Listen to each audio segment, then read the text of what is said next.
Assalamu алейкум. Жалпы урматтуу кыргызстандык бир туугандар, барыңыздарга чоң салам. Бүгүн достор ушул прямой эфир кылып коеюнчу деп чечтим. Анткени достор, буга чейинки болгон окуялар жана азыр болуп аткан окуяларга мындай бир өзүм буга чейин да ойлонуп жүргөм ушул. Ошону сиздерге бир айтып коеюнчу деп чыгып отурам достор. Эфирди бүгүн көрүп аткандар, эртең көрүп аткандар бөлүшүп коюңуздар, суранам. Өткөндө президенттик шайлоолордо достор, баары эле мен кыйын деп, баары эле мен кыйратам деп, мени көрсөңөр минтибем, анан минтибем дегендер толуп кетти эле. Кече болсо жаңжал чыкты эле Баткенде. Birinin dayının tappaysың да, birinin dayını tappaysың. Эч ким жок. Кыйкырып аткан ошол кездеги Калмаматов кайда, туугандар? Суроо да сиздерге. Калмаматов каяка кетип калды? Ал эмне? Кыргызстандан кетип калды эмне? Мени шайласаңар жыргап каласыңар, ыймандуу болуп каласыңар деп атты эле. Ушунчалык эле мамлекетке күйгөн киши болсо, кече Баткенге басып барып койдубу? Чоңдордон эле алалы. Адахан Кинсанбаевич кана? ызычуу болуп аткан учурда жоголуп кетет да. А вот ызычуу түгө бүткөндөн кийин, баары чечилгенден кийин, жок, мындай кылыш керек эле. Жок, мен макул эмесмин, бул жери мындай кылыш керек эле. Мен айткам, мен дегем дегенден башканы эч кандай билбейт да ушул кишичи. Эр экенсиңер ушунчалыкчы. Урматтуу саясатчылар да, эр экенсиңер. Колуңдан келеби? Үйү жок жүргөндөргө бирден үй салып берчи. Эгер ушунчалык эле мамлекетке күйгөн киши болсоң. Жоксуңар да мондай мындай жакшылык болгон атса талашасыңар, төр талашасыңар да, ачыгын айтканда. Мондай жамандык болуп атса, мондай согуш же бир нерсе болуп кетсе, жоголуп кетесиңер. Исчез вообще ушу депутаты деле, саясатчысы деле. Бирок мен бүгүн ушу аябай кайрылгым келгени, монда айткым келгени ушу Калмаматов тууралуу айткым келип атат да. Бактыбек Калмаматов тууралуучу. Сиз Бактыбек Калмаматов каякта экениңизди билбейм да. Бирок сиздин эмне кылып жүргөнүңүздү билем да. Эмне кылып атканыңызды азыр мындай билем да, ачыгын айтканда. Шунчалык эркек экенсиз, шунчалык сүйлөдүңүз, анттиңиз, минттиңиз, мен Садырды колдойм дедиңиз, анан кайра колдобойм дедиңиз. Анан кийин кыйратып президенттик шайлоодо мен болом деп айкырып өкүрүп чыктыңыз. Кече Баткенде жытыңыз билинбей койду го, жытыңыз. Сизди издеп таппай калдык го. Баягы жыт менен издеп тапкан, овчаркалар менен таппай калдык го, мындай издеп. Каяктасыз, эмне кылып жүрөсүз? Эртең дагы бир нерсе болсо дагы сүйлөп чыгасыңар да. Ошо супер тыбыңар мененчи. Кыйратып койгонсуз. Чыгып сүйлөгүлө да достор, ачыгын айткандачы, жөн эле адамды мындай алдабайчы, элдичи, эл унутпайт, эл унутуп калды деп ойлоп атасыңарбы? Эл билет силердин эмне деп сүйлөгөнүңөрдү буга чейин. Мындан кийин да эмне деп сүйлөрүңөрдү мындай эми ойлонуп сүйлөгүлө да. Айткан сөзүңөр менен кылган ишиңер дал келбей атат, урматтуу саясатчылар. Айткан сөзүңөр менен кылган ишиңер дал келбегенден кийин силер элге кантип мондай чыгып сүйлөйсүңөр? Кантип бет барат ошол нерсеге? Бет кантип чыдайт?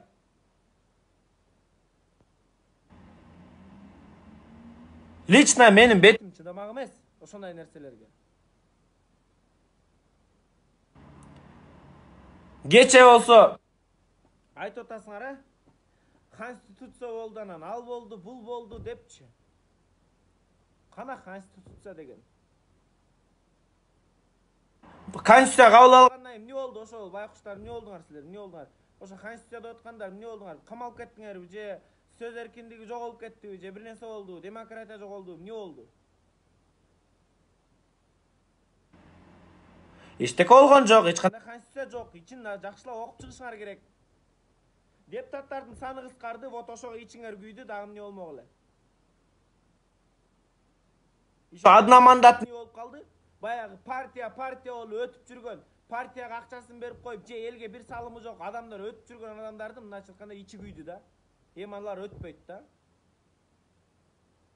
Аднам не болуп калды. Ошого эле ичиңер күйдү. Башка эмне болдуңар? Башка эчтеке болгон жоксуңар.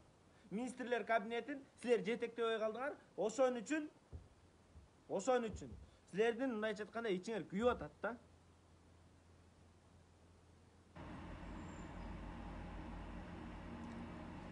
Соттор деп эле кыйкырасыңар эй чоңдор.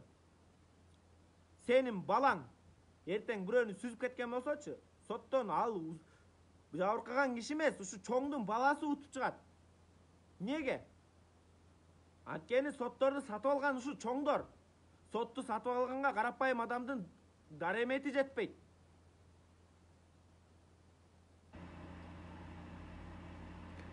Чоңдор кылып атпайсыңар бардыгын. Анан дагы күнөөлөй келгенде эле ким күнөөлүү? Мамлекет күнөөлүү, ким күнөөлүү? Баягы эле эмелер күнөөлүү болот. Бийликтин чоң президенти күнөөлүү болот же премьер-министр күнөөлүү болот да.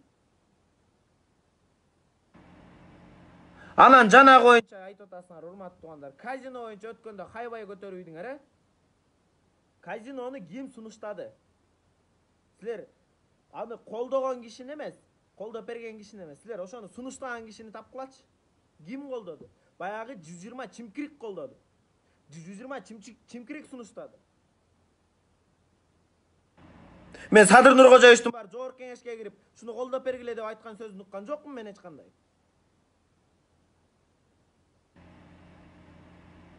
Балким силер уккандырсыңар, уккан болсоңор мага айткылачы.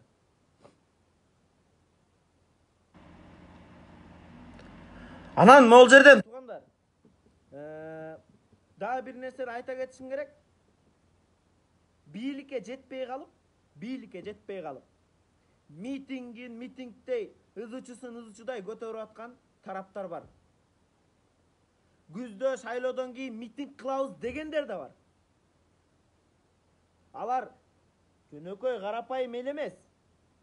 Официальный бир жерде иштеп, мамлекеттен акча алып атып, мамлекетти талап тоноп атып турганын айтып аткандар бар.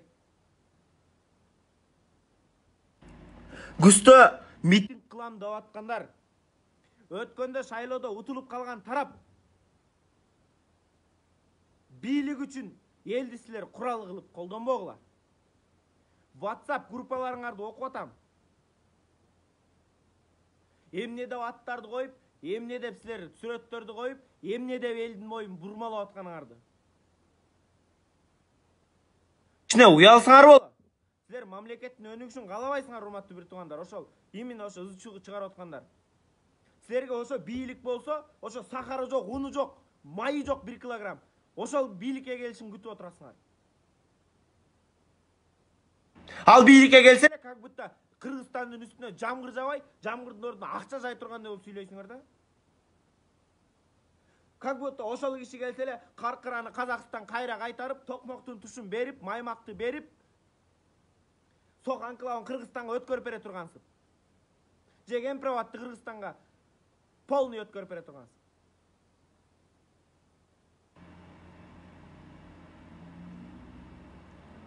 Эч качан достор, эч качан. Акыл калча иш кылалы. Бул мамлекет бир эле Садыр Нуркожоевичтики эмес, же Камчыбек Кыдыршаевичтики эмес. Бул Кыргызстан бардыгыбыздыкы. Ошондуктан Кыргызстанда биз өзүбүз жардам берип, керек болсо бир ташын алып, бир молдай жолдон ташын ыргытып койсоң да ошо мамлекетке пайдаң да. Мамлекетке ар бир адам салым кошушу керек.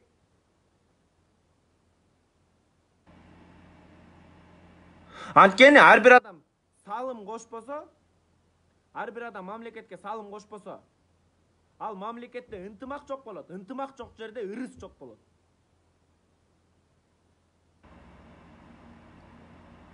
Биз болсо азыр эмне? Как будто мамлекет Садыр Нуркожоевичке эле керек баштанып, же Камчыбек Кыдыршаевичке эле керек баштанып, сүйлөгөн сөзүнөн ката издеп эле жатасыңар. Бирок кимдин кылып атканымдай ачык эле айтайын, Мадумайдын колдоочулары эркекче айткандачы. Силер кылып атасыңар бардыгын. WhatsApp группаңарды окуп чыгып атам бүт бардыгын. Telegram группаңарда бүт барында бар мына көрүп чыгып атам эмне деп движение кылып атканыңарды. Силер ойлогон мамлекеттин келечегин биз да ойлоп жүрөбүз. Силер анча элди бөлмөгүлө садырчылды. Эркекче мен азыр адаканчылар деп айтпайт элем. Силер өзгөрүп бөлүп баштадыңар. Садырдын жугундулары деп. Же биз баштадыкпы?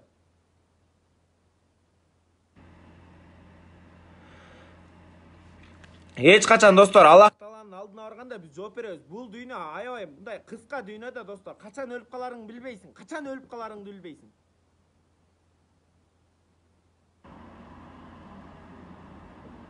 Аркы дүйнөгө барганда акыретте бардыгыбыз жооп беребиз. Байсыңбы, кедейсиңби, адаканчылсыңбы, садырчылсыңбы? А бирок ушул дүйнөдө татыктуу жашап койчу, суранам. Татыктуу жашаганды билбейсиңби? Бирөөгө пайдаң тийбесе да зыяныңды тийгизбей жөнөтүр. Могул жакта бир киши бар.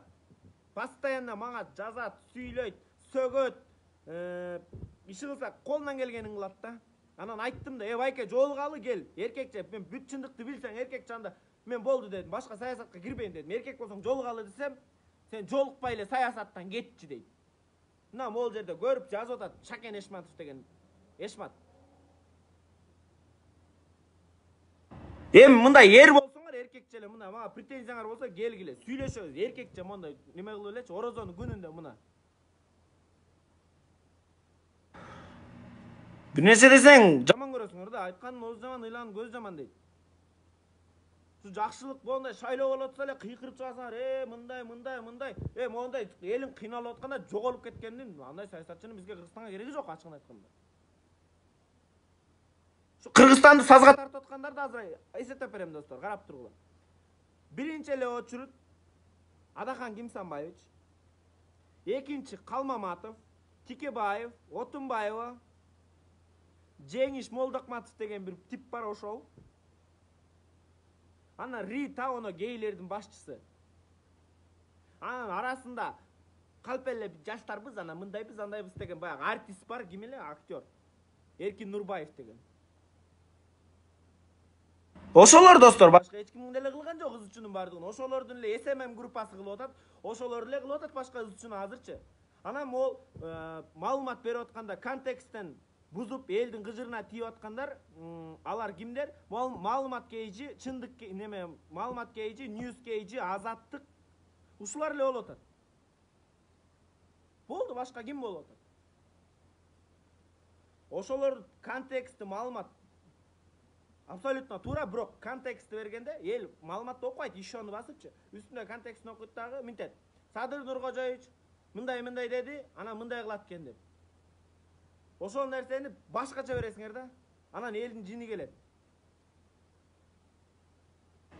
Элге туура информация бериш керек да. Силер билем, конечно, тияктагы результатка иштеп атасыңар, бүт бардыңар. Результатка иштеп акчаңарды алып ушинтип атасыңар да.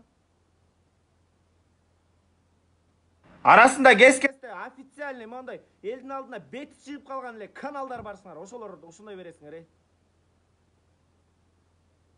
Журналист деген мондай бир эме болуш керек да, калыс болуш керек да. Эки элди уруштуруп, же болбосо ичара уруш баштагандын ордуначы. А биздин журналисттер азыр наоборот, эки элди уруштуруп ийсе, же болбосо бийликти жаман көрсөтүп ийсе, эл менен бийликти чабыштырып ийсе,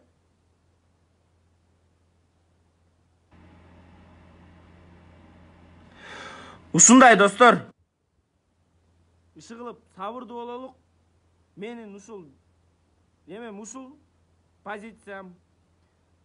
Эркек болсоңор, саясатчылар, эркек болсоңор, шайлоонун алдына эле чыгып сүйлөп калбай, моундай эл кыйналып атканда да чыгып сүйлөп койгула.